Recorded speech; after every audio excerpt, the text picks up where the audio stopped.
সবাই মাছ বানানো শেখায়, মাংস বানানো শেখায়, কিন্তু কেউ ডাল বানানো শেখায় না। কিন্তু এত মাছ মাংস খেলে পেট ভালো থাকবে না। তো তার জন্যই আমি আজকে ডালের রেসিপি নিয়ে আসছি। আমি কিভাবে ডাল বানাই আপনাদের সাথে শেয়ার করব।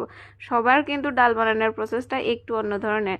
আমার আব্বুজান বলে থাকে যে নাকি ভালোভাবে ডাল বানাতে পারে সে কিন্তু সব কিছুই অনেক সুন্দরভাবে বানাতে পারে। এটা আমার আব্বুজানের ডায়লগ, মাঝে মধ্যে এই ডায়লগটা বলে থাকবে। তো দেখলেন আমার স্পেশাল ডালার মধ্যে আমি দিয়ে দিছি সব কিছু একসাথে, কাঁচামরিচ, রসুন, পেঁয়াজ কুচি, সব কিছু পরিমাণ মতো নিমখ আমি এখানে দিয়ে দিছি। পানি যেটুকু লাগে আমি দিয়ে দিছি, সবগুলো জিনিস একসাথে দিয়ে দিছি।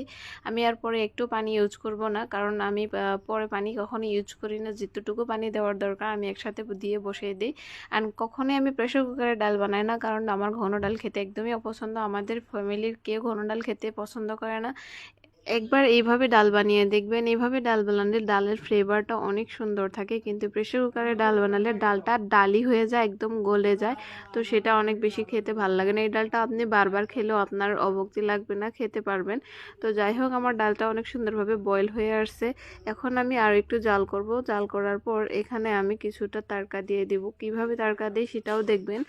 তো এইভাবে ডাল খেতে কে কে পছন্দ করেন একটু কমেন্ট করে জানাবেন। আর যদি খাননি তাহলে একবার ট্রাই করে দেখবেন, অনেক মজা হয়। এখন আমি ডালটা ফোড়ন দিব। ফোড়নের জন্য এখানে নিয়ে নিয়েছি আমি একটা ফ্রাই প্যান। আমার এই ফ্রাই প্যানটা দেখে অনেকেই কিন্তু অনেক কথা বলবেন, কেমন নোংরা ফ্রাই প্যানে আমি এখন এটা ফোড়ন দিতেছি। তো এইরকম নোংরা করতে গেলে অনেক বেশি পরিশ্রম করতে হয়।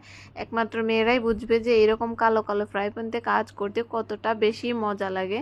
তো এখন আমি ফোড়নটা দিয়ে দিব। ফোড়নের জন্য এখানে নিয়ে নিয়েছি কিছুটা পেঁয়াজ কুচি, সাথে নিয়ে নিয়েছি রসুন, তার সাথে নিয়ে নিয়েছি আমি শুকনো লঙ্কা। শুকনো লঙ্কা দেওয়ার কারণটা হলো অনেক সুন্দর একটা ফ্লেভার চলে আসে। সাথে আমি দিয়ে দিব কিছুটা জিরা। জিরা দিলে আরও বেশি একটা সুন্দর গ্রান চলে আসবে। তো যার জন্য আমি এখানে জিরে দিয়ে দিলাম।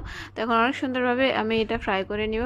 তো এই যে আমি আমার ডালের মধ্যে ফোড়নটা দিয়ে দিছি, তখনই আমার ছেলে চলে আসছিলো, তার জন্য দেখানো হয়নি। আর দেখানোর মতো কিছুই নেই, আপনারা সবাই জানেন কিভাবে ফোড়ন দিতে হয়। তো যাই হোক, এখন আমার ডালটা পুরোটাই হয়ে গেছে। ফোড়ন দেওয়ার পর একটু যদি ডালটা আপনি ভালোভাবে জাল করে নেন তাহলে পুরো গ্রানটা ডালের ভিতরে চলে যায়, অনেক বেশি একটা সুন্দর ফ্লেভার আসে। তো বন্ধুরা, আপনাদেরকে আজকে আমি ডাল বানানো শিখালাম। আমার ডালটা কমপ্লিটলি হয়ে গেছে। আমি একটু বাটিতে এখন সার্ভ করে নিব। ওইভাবে ডাল যে যে খেয়েছেন তারা তো ভালোভাবেই জানেন এটার টেস্টটা কেমন। তো যদি এভাবে বানিয়ে খান নাই তাহলে একবার বানিয়ে খাবেন। আজকের জন্য এইটুকুই।